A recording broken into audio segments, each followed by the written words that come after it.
আমাদেরকে সবচেয়ে ভালোবাসেন আমাদের রব আল্লাহ।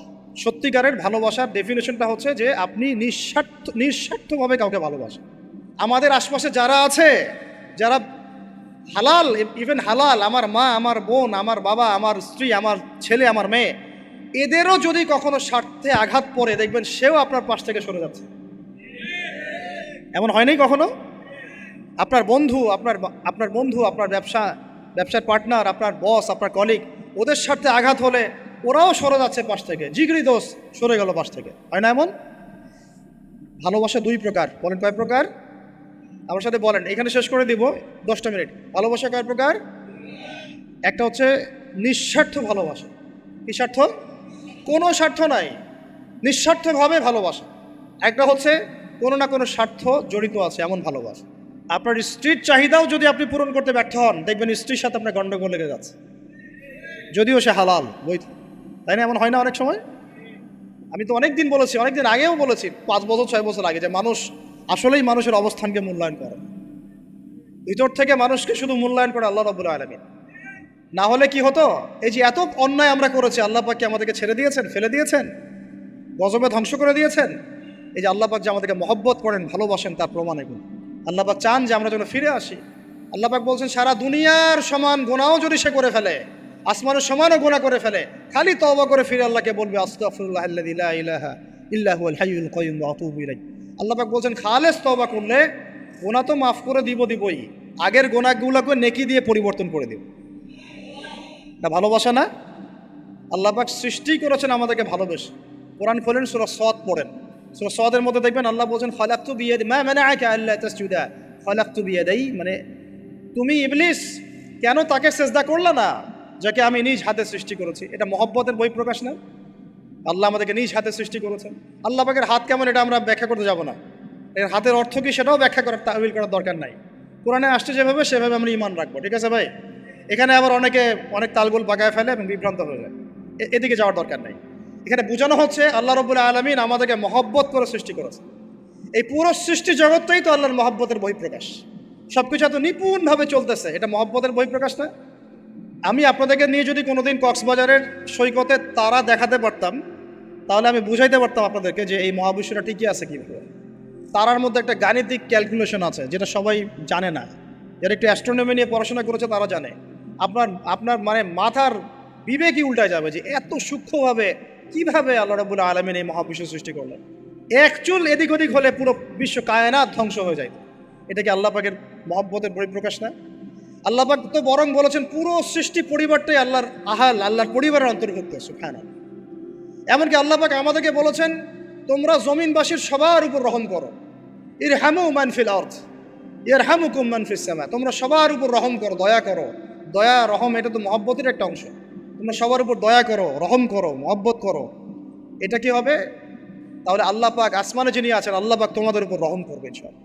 আমরা সেই মহান সত্তার ভালোবাসার থেকে বের হয়ে হারাম এই যৌন ভালোবাসার দিকে যাওয়ার চেষ্টা করেছি। আসলে এটা ভালোবাসা না, যৌনতা, এর দিকে যাওয়ার জন্য এইসব করছি। আল্লাহ পাক আমাদেরকে মাফ করে যেন হেদায়েত দান করেন।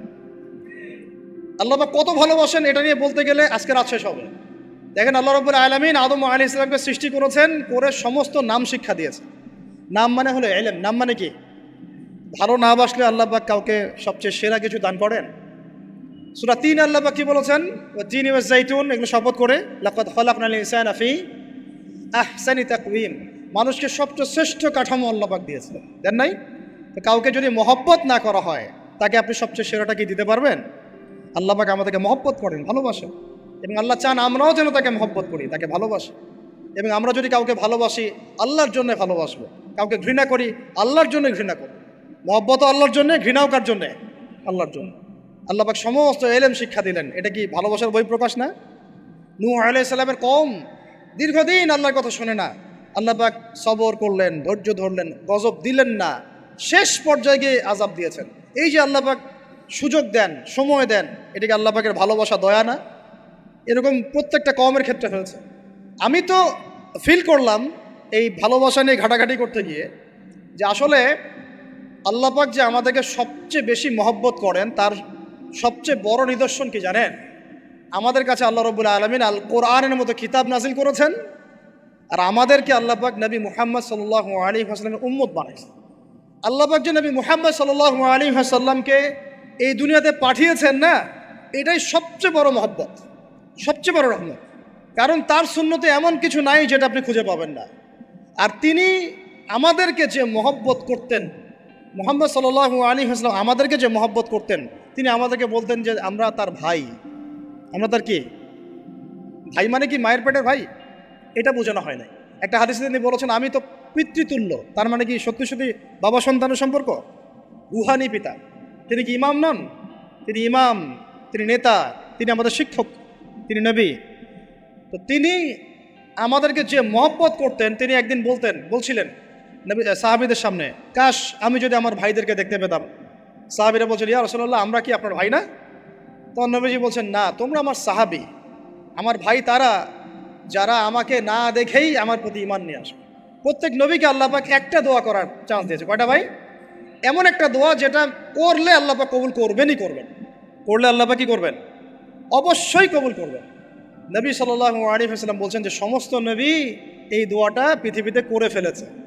আমি এই দোয়াটাকে মুলতবি রেখেছি যে কাল কিয়ামতের মাঠে আমি আমার উম্মতের জন্য সুপারিশ করবো ইনশাআল্লাহ। এবং নবী সাল্লাল্লাহু আলাইহি ওয়াসাল্লামের সুপারিশে বহু কবিরা গুনাহগার মুসলমান যারা জাহান্নামের ফয়সালা হয়ে গেছে, তাদেরকে আল্লাহ পাক কিছুটা শাস্তি ভোগ করালে হলেও আবার জান্নাতে নিয়ে আসবে। তিনি আমাদেরকে মহব্বত করেন না? করতেন না? চিন্তা করেন তাহলে আমরা তার দিনকে কি মহব্বত করলাম, আমরা তার হুকুম হাকামের বিধিবিধান সুন্নতের কি মহব্বত করলাম, চিন্তা করেন। একটা হাদিসে নবীজি স্পষ্ট করে বলছেন এটা আমাদের জন্য একটা কষ্টি পাথর। এটা একটা কি কষ্টি পাথর। তিনি বলছেন লা ইউমিনু আহাদুকুম, তোমাদের মধ্যে কেউ মুমিন হইতে পারবে না। কি হইতে পারবে না? মানে প্রকৃত মুমিন হইতেই পারবে না তোমরা।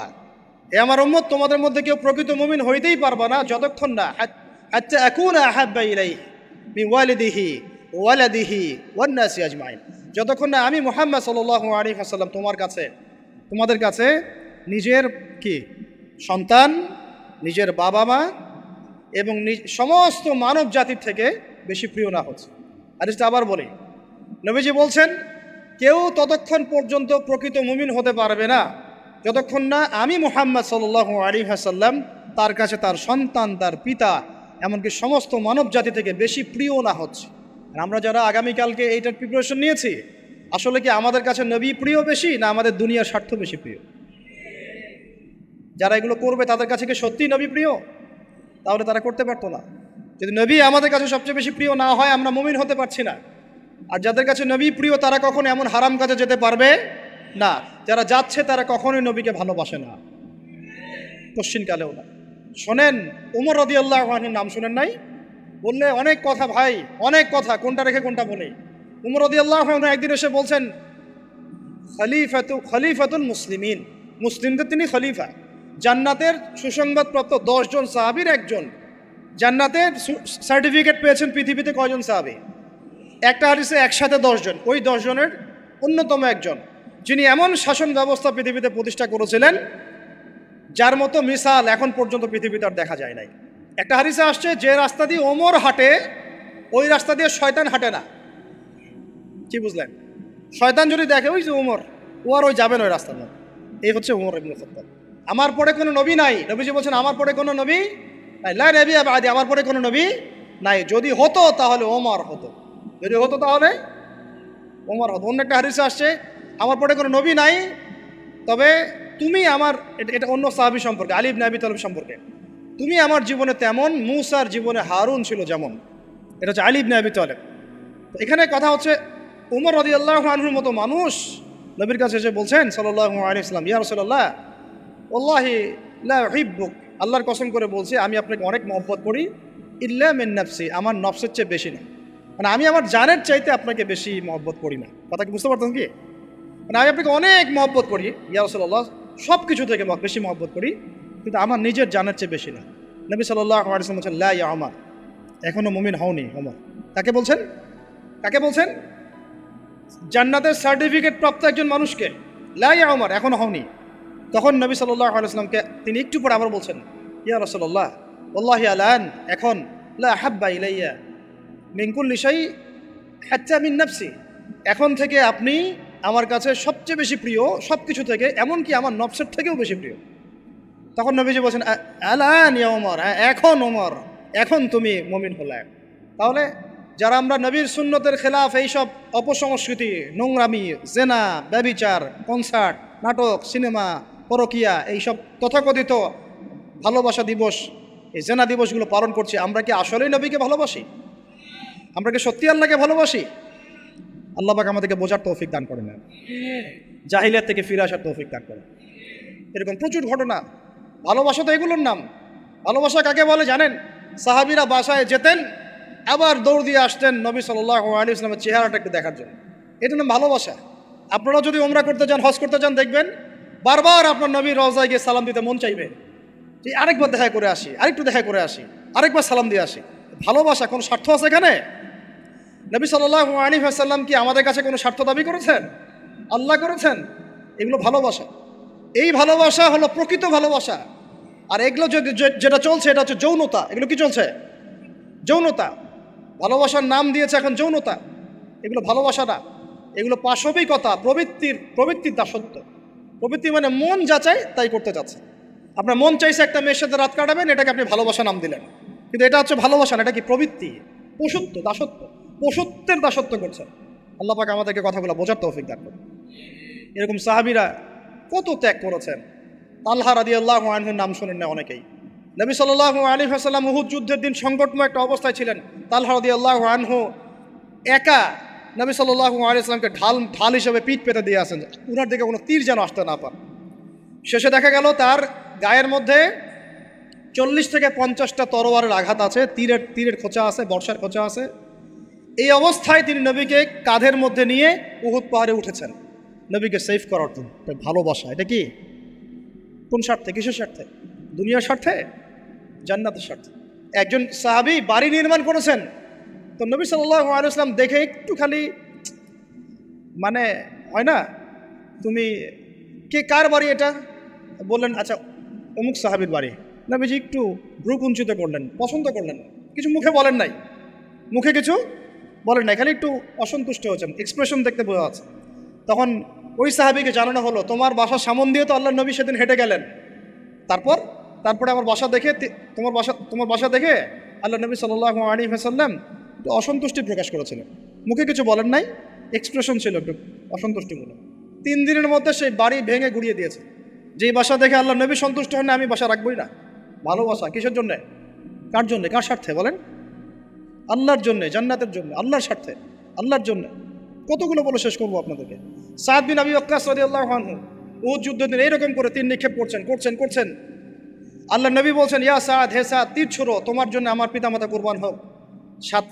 আশপাশে 9 জন ছিল, তার মধ্যে একজন করে শহীদ হতে শেষে 2 জন বেঁচে থাকলো, সাদ বিন আবি ওয়াক্কাস, তালহা বিন উবাইদুল্লাহ রাদিয়াল্লাহু আনহু। এগুলো তারা কেন করেছেন? ভালোবাসার জন্যে। ভালোবাসা এগুলোর নাম। কতগুলো বললে শেষ করবো আপনাদেরকে বলেন। নবী সাল্লাল্লাহু আলাইহি ওয়াসাল্লামের কাছে একজন সাহাবী আসেন ইসলাম কবুল করতে এসে হাতের মধ্যে কিছু বালা, আংটি থাকে না, এগুলো ছিল, এগুলো খুলে ফেলে দিয়েছেন নবী সাল্লাল্লাহু আলাইহি ওয়াসাল্লাম, খুলে ফেলে দিয়েছেন। তো একটা খুব দামি সোনার আংটি ছিল। ফেলে দেওয়ার পরে অনেকে বলছে, তুমি তখন মুসলিম হয়েছো, ইসলাম কবুল করেছো, তো আচ্ছা ঠিক আছে, ওইটা না হয় নবীজি পড়তে নিষেধ করেছেন, তুমি ওইটা নিয়ে বিক্রি করে দাও, বিক্রি করে না হয় ওই টাকা দিয়ে অন্য কিছু করো। তুমি বলছেন, কখনো না, আমার হাত থেকে আল্লাহ নবী খুলে একটা জিনিস ফেলে দিয়েছেন, আমি সেটা আবার নিতে যাব? কিসের জন্য এগুলা? এটা ভালোবাসা, মহব্বত। আল্লাহ পাক এটাই কোরআনে বলছেন, হে নবী আপনি বলে দিন, ইন কুনতুম তুহিব্বুন আল্লাহ, তোমরা যদি আল্লাহকে মহব্বত করেই থাকো, আল্লাহকে সত্যিকার অর্থে ভালোবেসেই থাকো, ভালোবাসার দাবি করেই থাকো, ফাত্তাবিউনি, তাহলে নবীর আনুগত্য করো, ইউহিব্বুকুমুল্লাহ, তখন আল্লাহ তোমাদেরকে ভালোবাসবে, ওয়া ইয়াগফির লাকুম যুনুবাকুম, তোমাদের সব গুনাহ আল্লাহ মাফ করে দিবেন, আল্লাহু গফুরুর রহিম। এই হলো ভালোবাসা। ভালোবাসা মানে কি? ভালোবাসা মানে হচ্ছে আস-সামউ ওয়া তাআ, আমি নবী এবং আল্লাহ এবং তার রাসূলের কথা শুনবো এবং আনুগত্য করব, শুনবো, এবং এর নাম ভালোবাসা। শুনবো, আনুগত্য করবো, তাহলে আমরা কি শুনবো, কি আনুগত্য করবো? আমাদেরকে প্রথমে কোরআন পড়তে হবে, কোরআনের অনুবাদ জানতে হবে, কোরআন অনুযায়ী জীবন করতে হবে, 5 ওয়াক্ত নামাজ পড়বো ইনশাল্লাহ, হালাল খাবো, যাকাত দিব, রমজানের সওম রাখবো, নবীর সুন্নাহ অনুযায়ী জীবনযাপন করব, এবং সুন্নাহ বিরোধী, কোরআন বিরোধী, ইসলাম বিরোধী কোনো কাজে আমি লিপ্ত হব। এই তো ভালোবাসা। এই ভালোবাসা যদি বহিঃপ্রকাশ ঘটাতে আমরা ব্যর্থ হই, নিজেও ধ্বংস হব, পরিবারও ধ্বংস হবে, আমাদের পরের প্রজন্ম ধ্বংস হবে, সমাজও ধ্বংস হয়ে যাবে।